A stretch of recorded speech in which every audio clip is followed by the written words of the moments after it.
It's time for Exploding Kittens to change.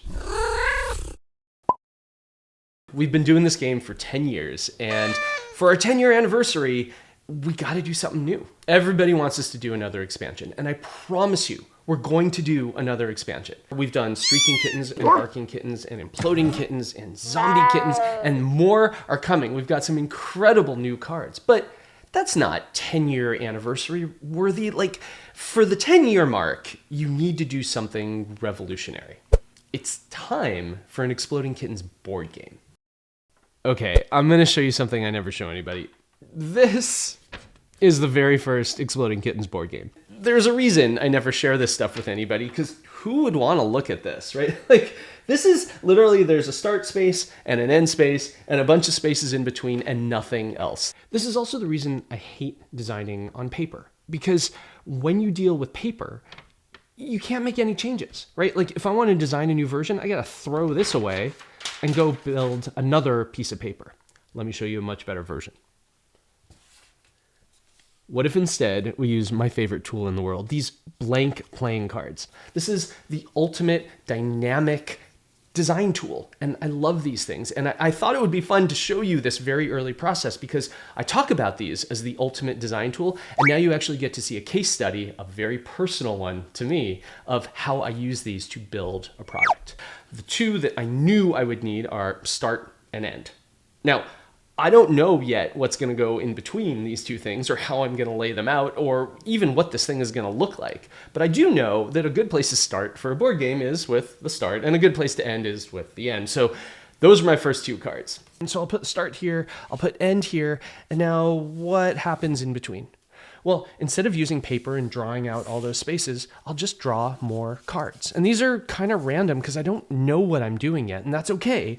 Instead, I'm just going to draw, lay out the simplest possible board. Here's start, here's end. And the advantage to this, again, I never get to talk about this stuff. The advantage to building a board out of cards instead of paper is I can change these. Look how much easier and cooler this is. I can now redesign my board without even really thinking about it. There we go. Check that out.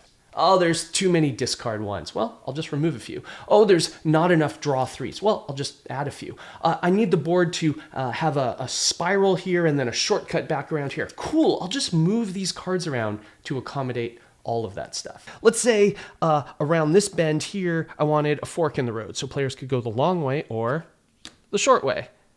So easy to redesign. The other thing I love about this is, let's say I had the board accidentally like this.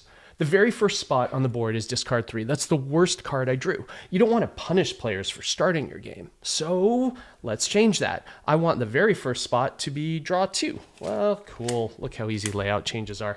I love designing with cards because in seconds, I can make changes. I can make changes on the fly. I can make changes as players are playing the game and say, hold on, everybody, let's try something else because I realize a flaw in this design. This is discard 3. Discard 3 what? Draw 2. Draw 2 what? Well, again, I'm not going to overthink this. I'm going to start really simple with Exploding Kittens cards. And here's the rules I explained to everybody. I said these cards are all pretty good. There's some cat cards and shuffle cards and attacks, and there's a diffuse, and there's even an exploding kitten in here. I just picked a few of like my favorite cards from Exploding Kittens, and I invited some friends over, and I said, look, what we're going to do is look at this board, and we're all going to try to get to the end first. Anytime you land on a space, you have to do what it says and either take cards or discard cards. And you're trying to use these cards to get to the end. On your turn, you're just going to move one space. I didn't even have a die in the very first version of the game. I said just move one and then use the cards to maybe move more or maybe force others to move. Try to avoid the bad spots, try to land on the good spots. And that was literally it. Everyone started with 5 cards and then we just started playing. All right, here's your spoiler. This was terrible. It was the worst experience, and that's okay.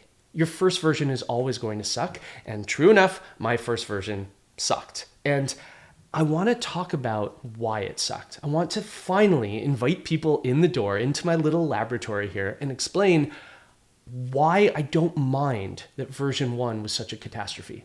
And much more importantly, what I learned from version 1 to get me to version 2, which still sucked, but sucked a little bit less.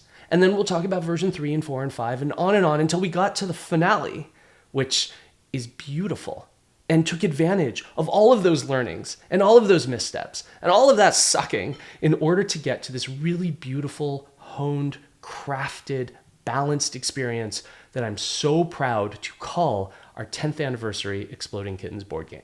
It has been an incredible 10 years. Thank you all so much for supporting our product and our little baby company that's now grown up into sort of an adolescent company over the last 10 years.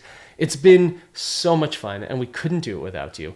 I hope you're following along with this journey. I hope you're making your own thing, or if you've got someone working on a project or a game, I hope you share this with them. I hope you like, I hope you subscribe, I hope you do all of those super important things that will encourage me to keep making this series, because more than anything, I want you to go make something.